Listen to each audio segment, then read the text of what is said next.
We are at 6:30. I would like to welcome everybody tonight. Hello, everyone who's tuned in. Welcome to Lakewood Health System's virtual town hall event tonight. My name is Matt Jensen. I am the Director of Marketing at Lakewood, and tonight I'm joined by Lakewood President and CEO, Mr. Tim Rice, as well as family medicine provider, Dr. Christine Albrecht. Running technology backup for me tonight is our Vice President of IT, Mr. Jim Roeder. So thank you, Jim, for being on with us as well tonight as well. We're all in separate locations tonight. Everyone's practicing social distancing, something we're all quite familiar with these days. I want to thank everybody out there tonight who's tuning in and joining us tonight. We have really three objectives we want to get across tonight and to make sure that we're sharing with all of you. First one is just give a general update about COVID-19 as it relates to Lakewood and our service area. Secondly, we also want to spend a bit of time talking about Lakewood's preparedness for this virus and some of the steps we have taken and continue to take every single day to help ensure the safety of our patients and our residents. And then finally, we want to talk about some of the new innovative strategies that have actually come forth as a result of this. Sometimes chaos can sort of create some wonderful things in regard to some of the care services that are being offered right now, and we want to talk a little bit more about that. The bottom line is there seems to be some anecdotal evidence out there that folks just think they can't get into the clinic or they shouldn't come to the clinic right now, and that's just simply not the case. And we want to make sure that people are educated on that.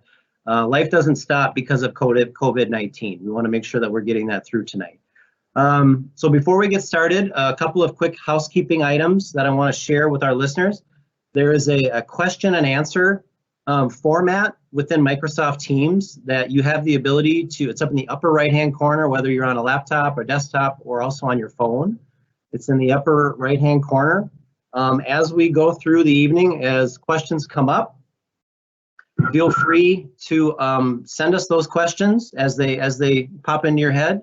We will do our best to monitor those throughout the evening and make sure that we're getting to those at the end of the conversation. So keep sending those our way, and then like I said, we'll get to as many of them as we can. The time allotted tonight is 6:30 to 7:30, so we have an hour. If we end sooner than that, we'll give everybody the gift of time. But with that being said, I'm going to turn it over to President and CEO here at Lakewood, Mr. Tim Rice. Hold on one second.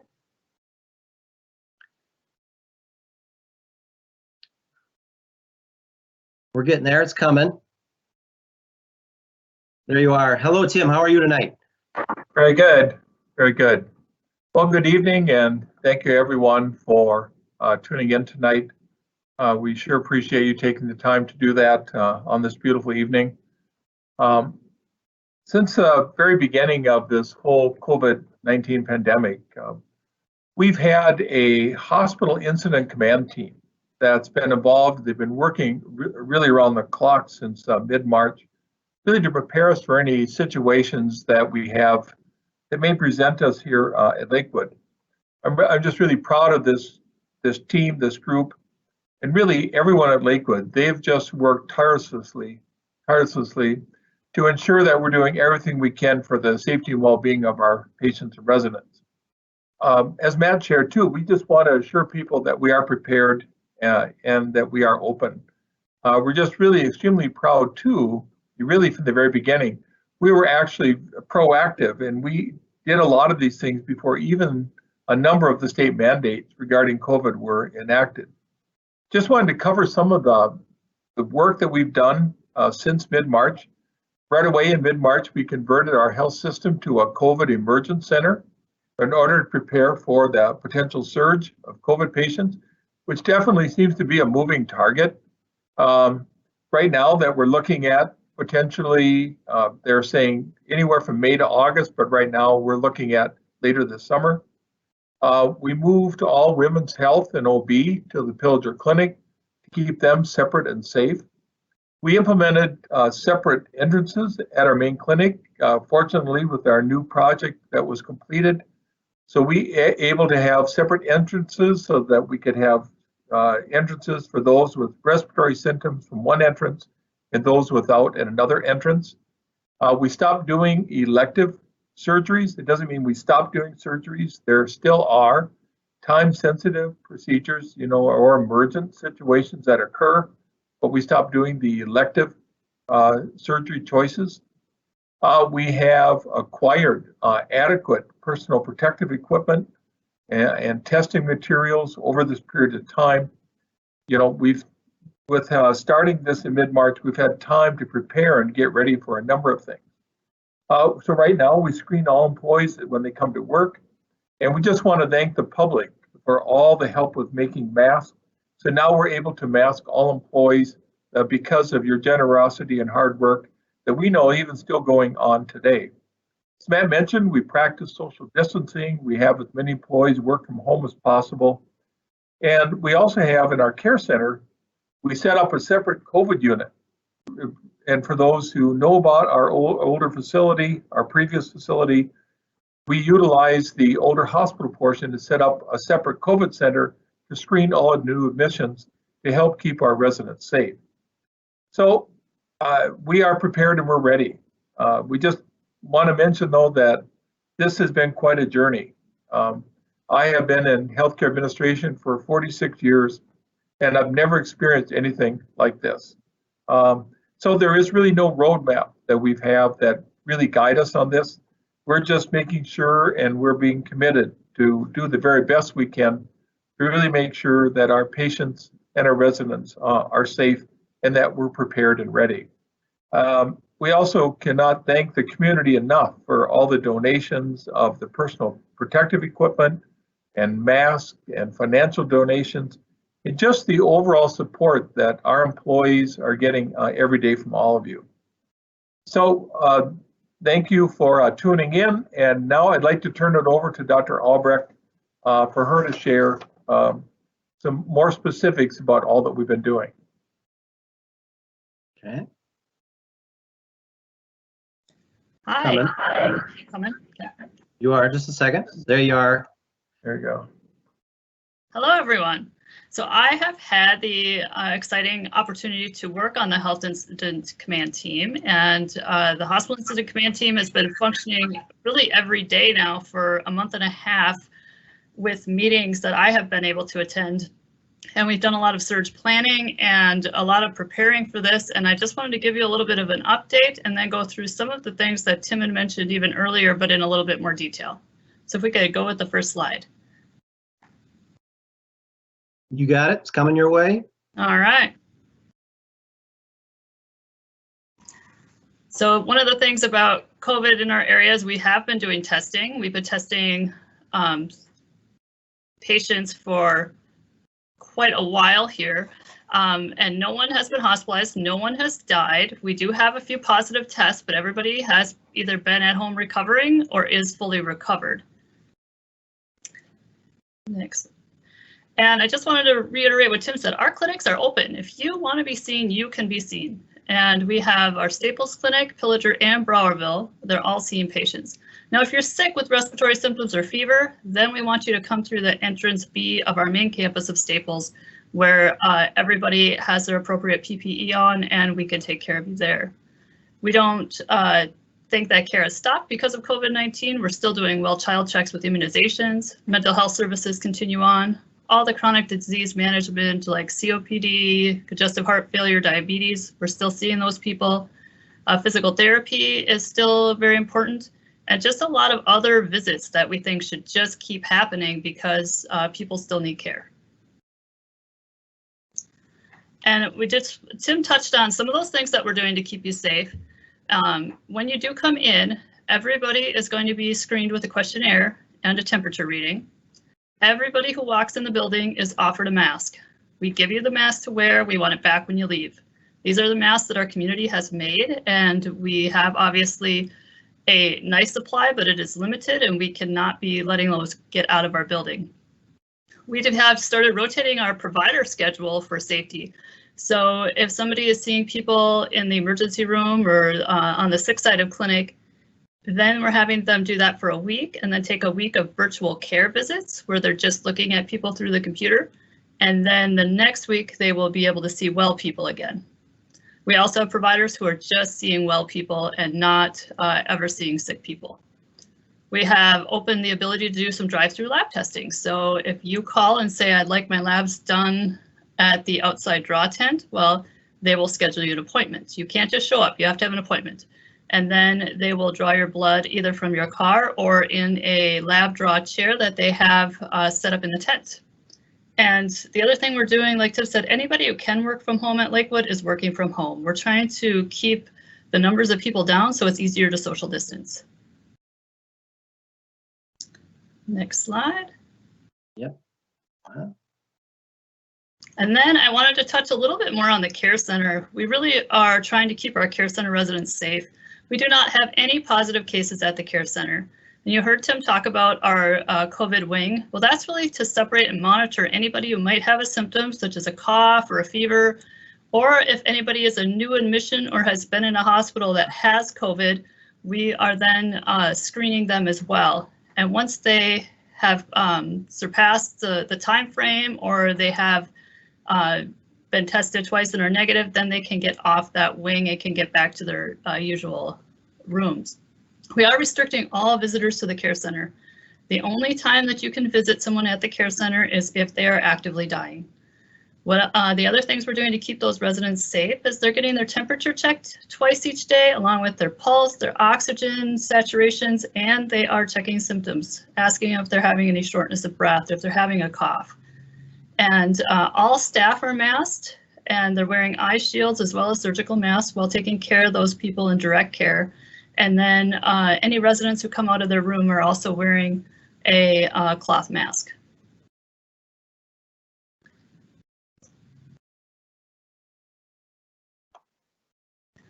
So we want to talk a little bit about our other care options that are available. We do have virtual video visits.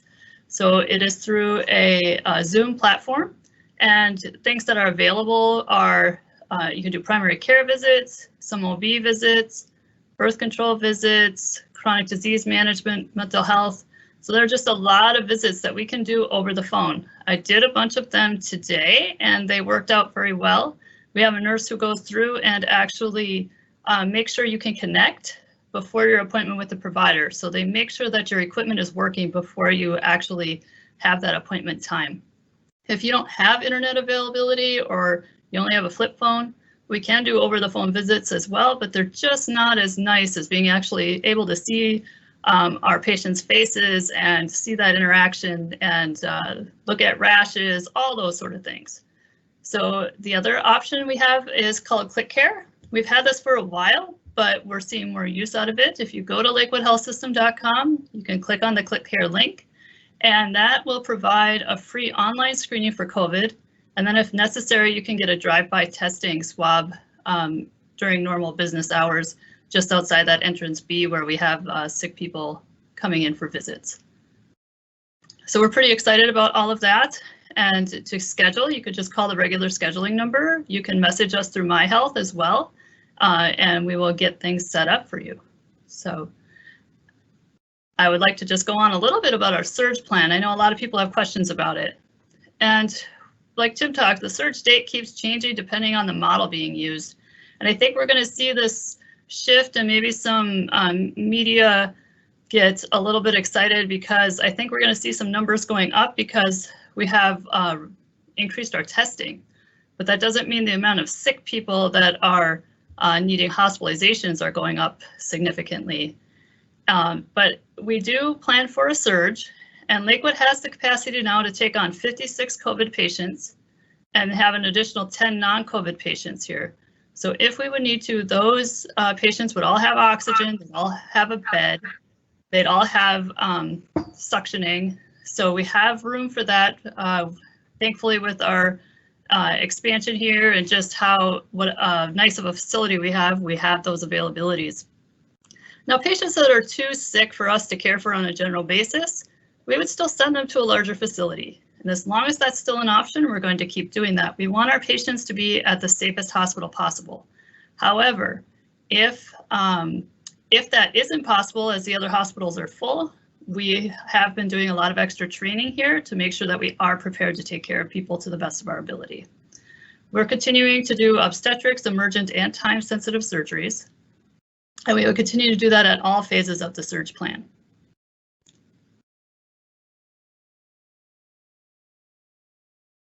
So those are really my main points I wanted to hit tonight, and I'd be happy to take any questions after this as well.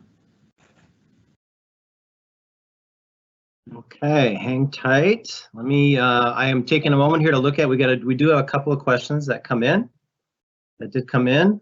I will look at our first one. Dr. Albrecht, we have a question here that says, when did we actually start doing testing? Well, that's a good question. It was in about mid-March when we really were able to send out our first tests. And then a follow-up to that, I'll just let you keep going. How many tests for COVID-19 have been completed as of April 30th? We have done well over 300 in our facility. Our turnaround time is getting faster. It used to take us up to 8 days to get a test back, and now we're getting them back usually in 2 to 3 days. Wonderful. Okay. Right now, we don't have any other questions. I will just wait a few more minutes to see if there's anybody that would or just a couple more seconds. Anybody else has any questions out there? There is the Q&A in the upper right-hand corner.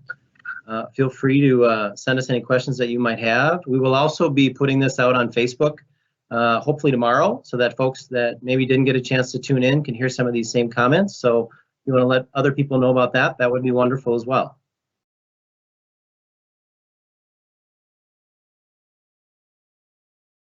Okay.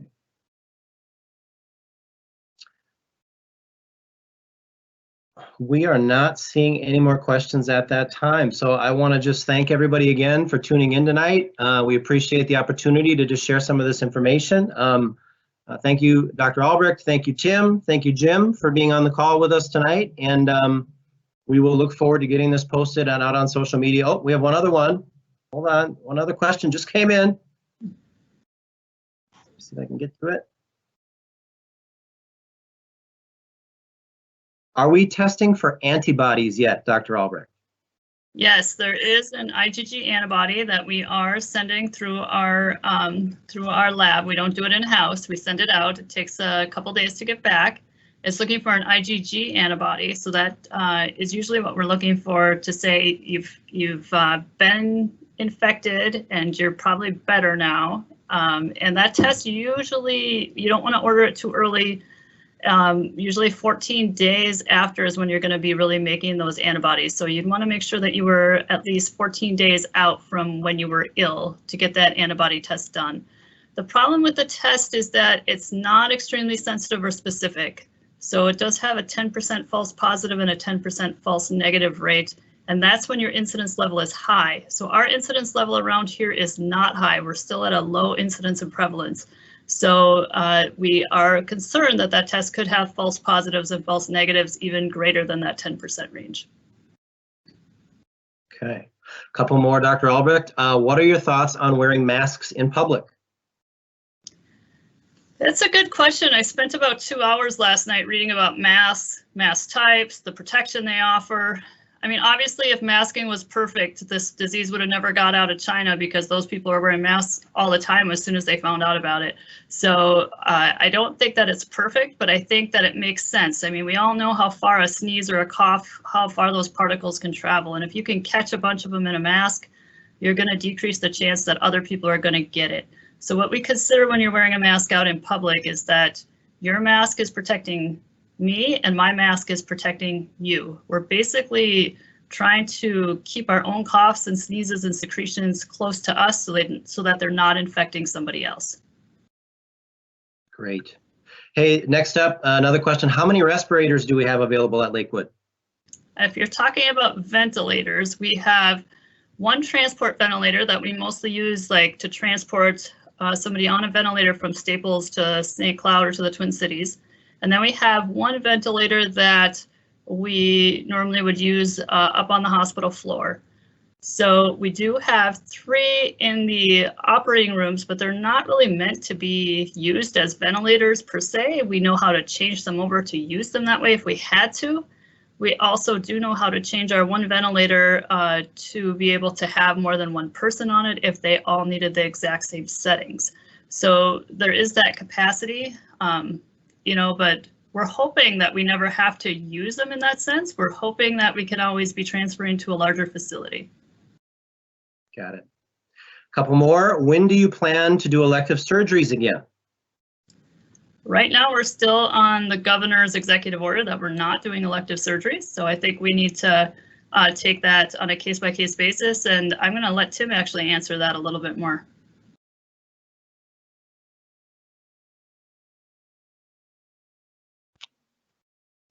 Transferring to Tim. Tim, make sure your microphone is on. There we go. There you go. Today, Governor Walz discussed it today. And in fact, this afternoon, we did receive a proposed executive order considering how do we transition into elective surgeries. We just got the document this afternoon. Statewide, they're asking all hospitals to provide input. So that's something that we'll be studying and looking at tonight and this weekend. We definitely, though, are in a transition statewide. We have heard that other healthcare facilities are starting to transition. We still need to follow, the state order, but there definitely is at this point consideration of a start of a transition. I would say we'll know a lot more over the next couple weeks. Excellent. Thank you, Tim. Next question again, Dr. Albrecht. How many people or what percentage of folks that come in and get positive?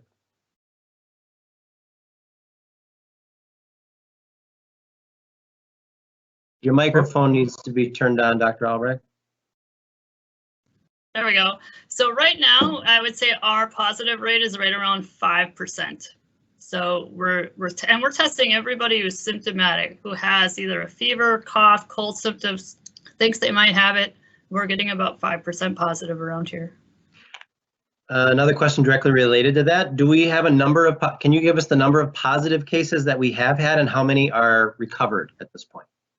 I can just tell you that everybody is recovering or recovered. I'm not actually going to give you the number. I think if you look around our area, we have a wide catchment area, so it's just hard to actually go ahead and say that number. And, some people that we serve live in Crow Wing, some Cass, some Morrison, some Todd, some Otter Tail. So I think that number can just be misleading. So I'm just going to leave it at that. And, you can look at the Minnesota Department of Health's website for more details.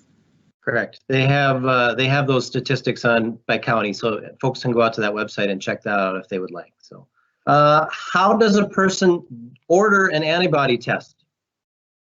So in general, people don't order their own tests, so their doctor does. So if you come in and have a visit, or you can do a virtual visit and your doctor can order it for you, you can then come in and get your blood drawn. Couple more questions. They're popping in now. How long does it take at this point to get test results? So usually 48 to 72 hours right now for a nasal pharyngeal swab. But we are telling people, we've had a few that still take 5 days. So that's what I would caution you, that it's probably going to be 2 to 3 days, but it could be up to 5. Next question. What happens if someone tests positive for COVID-19?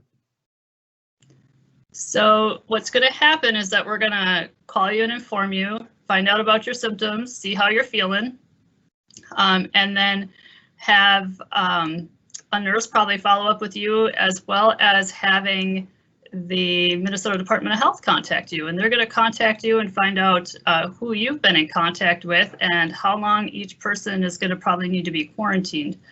The hard part about the quarantining is that all the people you have been in contact with are probably going to be on quarantine longer than the person who is actually testing positive, because they will be getting better and felt to be not infectious long before the 14 days of everybody else who gets quarantined. Got it. Couple more questions. Do we have a screening process for ER patients? The ER patients go through the exact same process. They get asked the same questions, they get their temperature checked, and if they're sick, they get a mask put on them immediately. So yes, we are doing, I mean, everybody's getting masks now, but we're trying to keep those people not in the waiting room and getting them into a patient room with a closed door as soon as we can. Dr. Albrecht, another one for you. How would you estimate most people are currently getting this? Is it because of travel, or is it just simply unknown transmission at this point? I think that it's community spread by the most of it right now, and healthcare workers are getting it from their job at work, but most of it, otherwise it's just community spread. Nobody's traveling anymore. Got it. Another question, but I think this one we can answer. Do you test people out of Todd County, since there are only 4 confirmed cases in the county, but Lakewood has had 10 positive cases?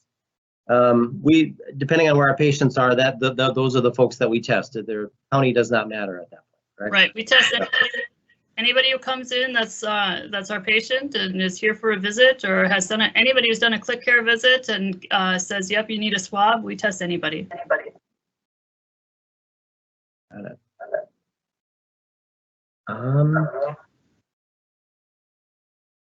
Gonna wait a little bit more. I think that is all of them. Oh, a couple more. 2 more that came in. Is there a specific patients will be sent if they are quite sick? Can you read that again, Matt? Yeah. Is there a specific hospital where patients would be sent if they are too sick to remain at Lakewood? So normally our closest tertiary hospital, so that's like a critical care hospital with regular ICU beds and doctors who just work in the ICU, called intensivists, that would be St. Cloud Hospital. So right now they have plenty of capacity, so that is where we would be sending our patients. Okay. Another one that just came in. What are your recommendations for medically fragile people as far as going out or staying home if possible?